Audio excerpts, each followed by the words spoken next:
Hey cousins, I hope everyone is having a great Saturday morning. I'm Moni, your favorite cousin. If you're here for the first time, please do me a favor and smash that like button, hype up this video so it can get into the algorithm, and share it with somebody you know. Today we are talking about the Grammy Awards.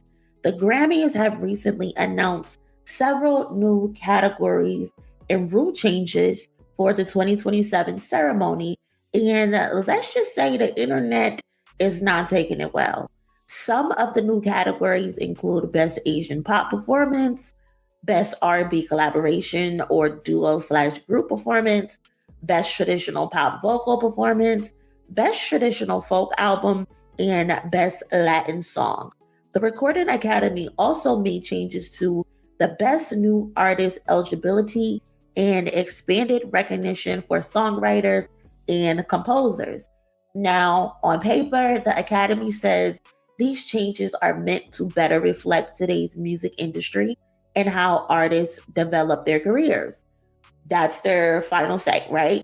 The problem is that's not what a lot of fans are seeing.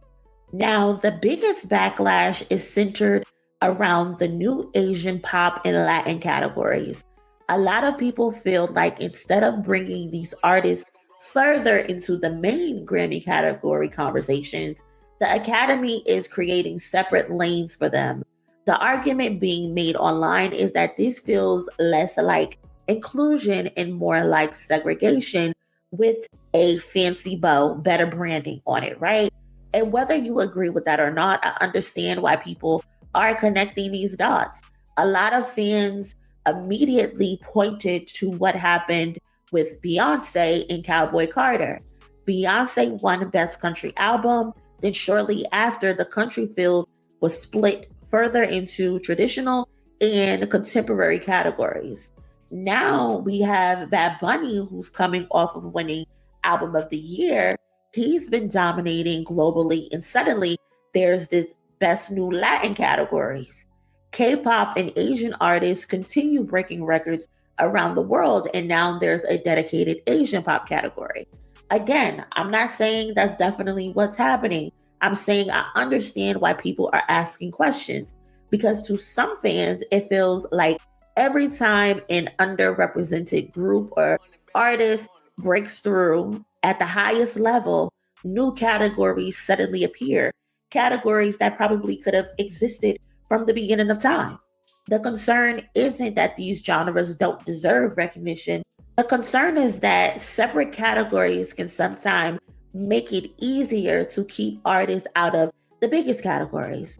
And what's funny to me is Black artists have been making this exact argument about the Grammys for years. This conversation is not new. It is not new at all. People are acting shocked today, but artists, journalists, and fans have been criticizing the Academy categorization practices for decades. For example, Tyler the Creator, I'm going to play this clip in a second, but Tyler the Creator called this out years ago when he talked about how Black artists constantly are being pushed into quote unquote urban categories, regardless of how diverse their music actually is.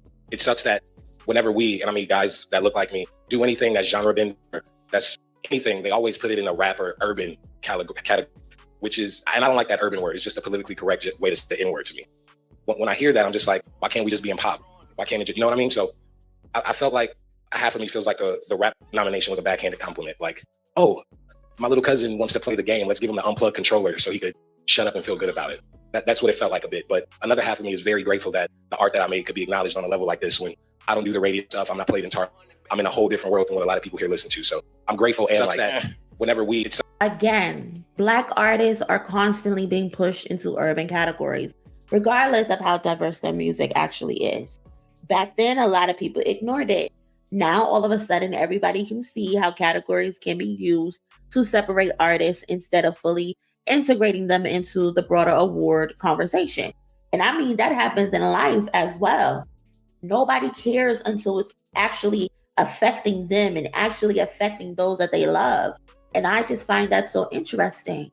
Even the new Best R&B Collaboration category has people raising eyebrows. Some critics are asking why another R&B specific category is needed when it could potentially create another lane where predominantly Black artists are recognized separately instead of competing alongside everyone else. Whether that's the Academy's intention or not, that's how a lot of people are interpreting it. And that's why I think back to Jay-Z's speech. Y'all remember when Jay-Z got on that Grammy stage and called out the Recording Academy? He specifically pointed out the lack of recognition for Black artists, the lack of recognition for his wife, not being acknowledged in major categories despite her impact on music and culture, despite Black artists' impact on music and culture. The people booed him. People said he was bitter. People said he was looking for sympathy. Then the next year, Beyonce finally wins for Cowboy Carter, and y'all still tried to vandalize her, said that it was a sympathy win. She did not deserve it. She did not earn it, despite the fact that she should have won this award 4 times over before. That's why I find the current reaction very interesting. When Black artists were talking about these issues, a lot of people didn't want to hear it. Now that Asian artists, K-pop artists, and Latin artists are becoming part of the discussion, suddenly people can see the potential problems with the system.